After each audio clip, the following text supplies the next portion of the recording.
राधे राधे प्यारे भक्तों, सज्जनों, आज हम एक बहुत ही महत्वपूर्ण विषय पर मनन करेंगे। अपना दुख लोगों से कहना बंद करो। बेटा, ये बात जितनी साधारण लगती है उतनी ही गहरी है। हम में से अधिकतर लोग जब भी कोई कष्ट आता है तो दौड़ पड़ते हैं किसी को सुनाने के लिए। किसी को फोन कर देंगे, किसी को रोकर बता देंगे, किसी के सामने अपना दुख बहा देंगे। पर क्या उससे दुख कम हो गया? नहीं, बल्कि मन और भारी हो गया। भक्तों, संत कहते हैं जिसने दुख सहकर प्रभु का स्मरण किया वही सच्चा साधक हुआ, और जिसने दुख को दुनियादारी की बातचीत में उड़ेल दिया वह कभी भी उस अमूल्य आत्मल को प्राप्त नहीं कर पाया। देखो बच्चा, जब तुम किसी से अपने दुख कहते हो तो 3 नुकसान होते हैं। पहला, सामने वाला तुम्हारा दुख सुनकर खुश भी हो सकता है। इस दुनिया में सब तुम्हारे हितैषी नहीं है। कुछ तो ऐसे होते हैं जो तुम्हारी तकलीफ में भीतर से मुस्कुरा रहे होते हैं। दूसरा, जब तुम बार बार किसी से अपनी परेशानी कहते हो तो वह व्यक्ति तुम्हें कमजोर मानने लगता है। भले ऊपर से कुछ ना कहे, लेकिन भीतर से सोचता है, अरे इसका मन बड़ा कमजोर है, ये तो हर बात पर टूट जाता है।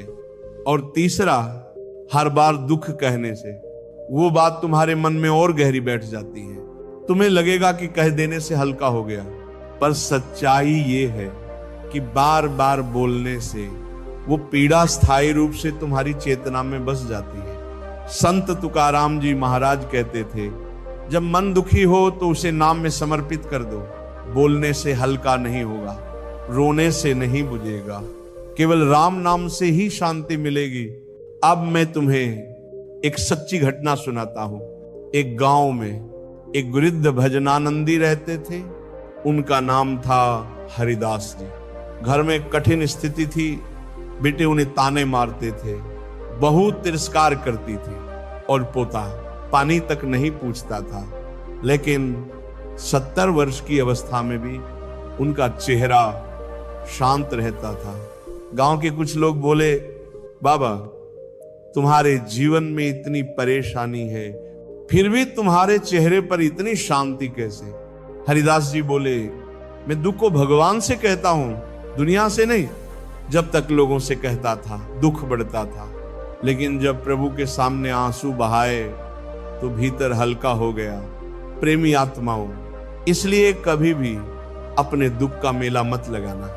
हर किसी को मत बताना कि तुम क्या झेल रहे हो। जिनसे कहना है वो तो केवल 2 हैं, एक भगवान, दूसरे तुम्हारा सच्चा गुरु। बाकी सबसे कहना अपने ही दुख का व्यापार करना है। एक साधक ने एक बार पूछा, महाराज अगर मन में दुख हो और कोई सुनने वाला ना हो तो क्या करें? महाराज जी ने कहा, रात को चुपचाप बैठकर भगवान से कह दो, हे नाथ, सब तेरे चरणों में समर्पित है। मैं कुछ नहीं जानता, बस तू ही जानता है। मुझे तो केवल तेरा नाम जपना है। इतना कहकर आंखें बंद कर लो और राम राम का जप शुरू कर दो। देखना, जिस मन ने पहले दुख से सिहरन महसूस की थी वही मन बाद में आनंद से भर उठेगा। भजन प्रेमियों, अगर तुम चाहते हो कि मन मजबूत हो तो नाम जप को अपना सहारा बनाओ। लोगों को अपनी तकलीफें सुनाने से कुछ नहीं होगा, बल्कि उनकी दृष्टि में तुम गिर जाओगे और फिर एक दिन वही लोग तुम्हारा मजाक भी बनाएंगे। अब एक और उदाहरण सुनो। एक महिला हर दिन अपनी पड़ोसन को अपने पति के बारे में शिकायत करती थी। वो गुस्सा करता है, वो मेरी इज्जत नहीं करता, घर का खर्च नहीं देता। एक दिन वही पड़ोसन उसी की बातों को दूसरे लोगों में चटकारे लेकर सुना रही थी। उसी महिला की निंदा हो रही थी। तब उस स्त्री को समझ आया, मैंने अपना दुख गलत व्यक्ति को बताया, अब मेरी पीठ पीछे मेरा मजाक बन रहा है। प्यारे भक्तों, हर कोई तुम्हारी भावना को नहीं समझ सकता, हर कोई तुम्हारी पीड़ा को नहीं महसूस कर सकता। इसलिए सबसे अच्छा उपाय है अपने कष्टों को नाम में विसर्जित कर दो। नाम ही तुम्हारा सच्चा मित्र है, नाम ही तुम्हारा मनोवैद्य है, नाम ही वह संगी है जो तुम्हें दुनिया के कांटों से निकालकर प्रभु की गोद में बैठा देगा। साधक जनों, जब श्री राम वनवास गए थे तो क्या उन्होंने दुख का रोना रोया? नहीं, उन्होंने प्रभु की इच्छा मानकर उसे अपना सौभाग्य माना। सीता माता ने भी किसी से शिकायत नहीं की। ना लक्ष्मण जी ने कहा मुझे क्यों वन भेजा, क्योंकि वो जानते थे जो कुछ होता है वह प्रभु की लीला है। हमें उसे सहर्ष स्वीकार करना है, ना कि रो रो कर सबको बताना है। भक्तों, आज भी बहुत से लोग कहते हैं मैं अकेला हूं, कोई सुनता नहीं, जीवन बोझ लग रहा है। तो बेटा, मैं तुम्हें स्पष्ट कहता हूं, नाम जप में लग जाओ, नाम के साथ रो, नाम के साथ हंसो, नाम के साथ जियो। फिर देखना, किसी को कहने की जरूरत ही नहीं पड़ेगी। तुम्हारा मन इतना हल्का हो जाएगा कि दूसरों को सांत्वना लगोगे। और हाँ, कभी कभी कुछ लोग सिर्फ सहानुभूति पाने के लिए दुख सुनाते हैं। यह आदत सबसे घातक है, यह आत्मा को दुर्बल बनाती है। कृपया इस आदत को आज से त्याग दो। संत कबीर कहते हैं, न कहो तो मन घटे नहीं, कहो तो जग हासे। राम नाम बस साध लो, बाकी सब असली रस बिसरे। भाई बहनों, अब समय आ गया है कि तुम नाम को अपने दुखों का एकमात्र साथी बना लो।